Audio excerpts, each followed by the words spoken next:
السلام علیکم ویورز. آج کا ہمارا ٹاپک ہے how to get a job in Pakistan. Pakistan میں رہتے ہوئے آپ جاب کیسے حاصل کر سکتے ہیں. تو آپ کو یہ تو چیز مائنڈ میں ہوگی کہ جب بھی کوئی جاب حاصل کرنی ہوتی ہے، جب بھی کوئی گورنمنٹ جاب آپ حاصل کرنا چاہتے ہیں تو آپ کو اس کے لیے ریٹن ٹیسٹ کلیئر کرنے پڑتے ہیں. سب سے پہلا سٹیج ریٹن ٹیسٹ کا ہوتا ہے. تو اگر آپ کسی اسٹوڈنٹ لیول پر ہیں، فرسٹ ایئر سیکنڈ ایئر میں ہیں، یا بی ایس کر رہے ہیں، یا ایم ایس سی، یا پھر آپ کوئی اور جاب کر رہے ہیں اور دوسری جاب بھی آپ گورنمنٹ جاب حاصل کرنا چاہتے ہیں کہ ایک پرائیویٹ جاب کے ساتھ چھوڑ کر اس کو، تو اس کے لیے آپ کے لیے ضروری ہے کہ آپ ان 10 پوائنٹس کو سمجھیں. یہ 10 پوائنٹس بیسک پوائنٹس ہیں اور سمجھ لیں کہ ہمارے ایکسپیرینس کا نچوڑ ہوتے ہیں، جو آپ کو ہر جگہ پر آپ کو یہی مین فیکٹر ہی ملیں گے جو آپ کی ناکامی کے پیچھے ہوں گے. تو آپ کو ان 10 پوائنٹس کو کور اپ کرنا ہے، تو انشاءاللہ آپ ضرور ٹیسٹ اچھی پریپریشن کر لیں گے. تو سب سے پہلا جو ہمارے پاس پوائنٹ ہے وہ ہے ہمارے پاس میک اپ آف مائنڈ. سب سے پہلے تو اپنا مائنڈ بنائیے کہ آپ نے گورنمنٹ جاب حاصل کرنی ہے اور کون سے سیکٹر میں جانا ہے. یہ بھی کہ آپ لیکچررشپ میں جانا چاہتے ہیں یا کسی ایڈمنسٹریٹو پوسٹ پہ جانا چاہتے ہیں، آپ اس حساب سے پھر اس کی تیاری کریں. تو پہلے اسٹوڈنٹس کا مسئلہ یہ ہوتا ہے کہ انہوں نے مائنڈ نہیں بنایا ہوتا، وہ بس ایسے ٹرائی کرنے کے لیے ٹیسٹ دیتے ہیں کہ اچھا بھی ٹرائی کر لیتے ہیں، دیکھتے ہیں جاب ہو گئی تو ہو گئی، نہیں ہوئی تو نہ صحیح. تو ٹرائی نہیں کرنا ہے، آپ نے پراپر مائنڈ بنانا ہے کہ میں نے جاب حاصل کرنی ہے.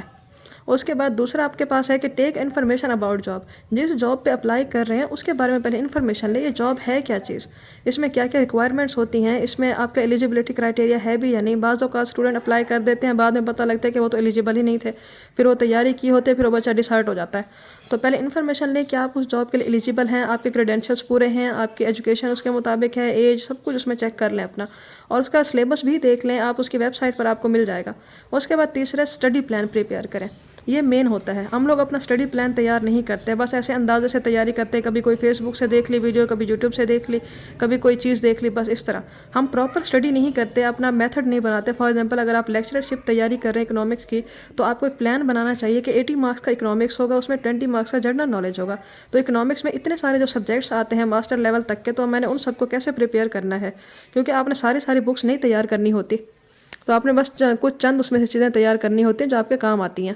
اس کے بعد آپ کا پوائنٹ ہے کہ آپ نے start studying from basic to advance. اگر آپ کسی بھی چیز کی تیاری کریں، پہلے بیسک سے اسٹارٹ کریں، ڈائریکٹ اس کے ایڈوانس مشکل لیول پر نہ جائیں.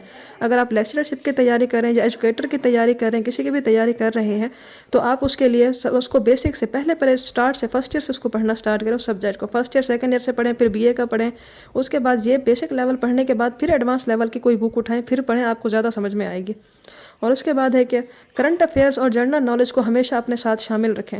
اپنا نیوز اپڈیٹس دیکھتے رہیں، نیوز چینل دیکھتے رہیں. اس کے ہوتے پاکستان میں کچھ نیوز چینل بائسڈ ہیں، لیکن آپ کو انفارمیشن مل جائے گی اس میں. جنرل نالج امپروو کریں، نیوز پیپر پڑھتے رہیں. اس کے علاوہ اسلامیت اور پاک اسٹڈیز کی بکس لازمی پڑھیں، بے شک موبائل میں ڈاؤن لوڈ کریں یا 9th 10th کی ٹیکسٹ کی بک بھی آپ اس میں سے پڑھ سکتے ہیں. اس کے بعد آپ کے پاس ویب سائٹ، جو بھی جاب اپلائی کر رہے ہوں گے نا، اس کی ویب سائٹ جو ایسے پی پی ایس سی کی طرف سے جاب ہے یا ایف پی ایس سی کی طرف سے یا این ٹی ایس کی طرف سے جاب آفر ہوئی ہے، تو آپ ان کے ایڈورٹائزمنٹ دیکھتے ہیں. تو آپ ان کی ویب سائٹ پہ جا کر وہاں اس جاب کے متعلق گائیڈ لائنز ہوتے ہیں جہاں پہ اس کا سلیبس بھی دیا ہوا ہوتا ہے.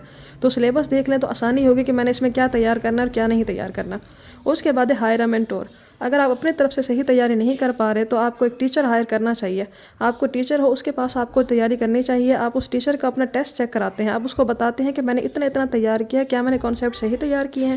ایک جو ٹیچر ہوتا ہے جو خود آپ کو تیاری کرواتا ہے، تو اس ٹیچر کو پتہ ہوتا ہے کہ میں نے کیا چیزیں تیار کرانی ہے، کیا ضروری ہے، کیا غیر ضروری ہے. اور اس کے بعد وہ آپ کے ٹیسٹنگ لیتا ہے. جب وہ ٹیسٹ لیتا ہے، اسائنمنٹس لیتا ہے، تو آپ ظاہر تیاری کرتے ہیں، آپ کی تیاری پہلے سے اچھی ہو جاتی ہے، وہ آپ کی ریویژن اچھی کرا لیتا ہے.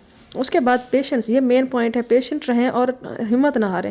کبھی کبھی ایسا ہوتا ہے کہ زیادہ تیاری کے باوجود سیٹیں نہیں بچتی یا آپ سلیکٹ نہیں ہو پاتے، تو اس پہ ہمت نہیں ہارنی ہوتی. آپ نے پھر اس کے بعد اگلی جاب کے لیے تیاری کریں. اب آپ کو تیاری کرنی آ گئی ہے، اب آپ ہر جاب کی تیاری کر سکتے ہیں. اس کے بعد پیشنس رہیں. کبھی کبھی آپ لوگ اس طرح ہوتے ہیں کہ ہم 1 مہینہ تیاری کر کے پھر اس کے بعد ہم لوگ پھر تھک جاتے ہیں، پھر تیاری نہیں کرتے. پراپر تیاری کریں، کم از کم 3-4 مہینے لگ کے تیاری کریں، 6 مہینے اچھی طرح سے تیاری کریں. ہر چیز کو چھوڑ کر اسی کو پرائرٹی بنائیں، پھر دیکھیں آپ کا ٹیسٹ کیسے نہیں کلیئر ہوتا. تو ہمیں اپنے آپ کو اس چیز کے لیے اپنا مائنڈ بنانا ہوگا، اور یہ سارے پوائنٹس پہ آپ عمل کر کے ضرور آپ جاب حاصل کر سکتے ہیں انشاءاللہ.